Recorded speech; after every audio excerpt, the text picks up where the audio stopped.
Сегодня, 28 октября, начал свою работу второй международный форум судей и работников судебной системы Республики Казахстан на тему «Судебная система и правосудие в условиях нового Казахстана. Состояние и перспективы», в котором принимают участие судьи Кыргызской Республики. Данный форум проводится Павлодарским областным судом.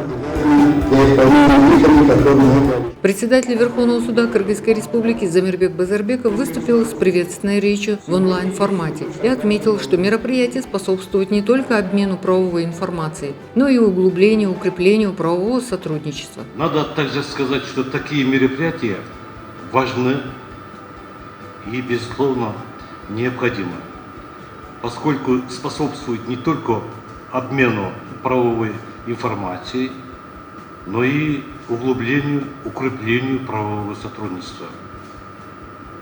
Уверен, что итоги работы форума, обмен мнениями между его участниками внесут свой вклад, позволят значительно расширить сферу двустороннего и многостороннего взаимодействия, задействовать все механизмы региональной интеграции на благо интересов наших государств. Это будет новый шаг в решении задачи сближения, задачи взаимодействия и сотрудничества. Также обмен мнениями участников внесет свой вклад и позволит значительно расширить сферу двустороннего и многостороннего взаимодействия, задействовать все механизмы региональной интеграции на благо интересов двух государств. На международном форуме выступит с докладом судья Верховного суда Кыргызской Республики Аскат Сыдыков. Тема его выступления будет посвящена проблеме становления института следственных судей в Кыргызской Республике и перспектив его развития.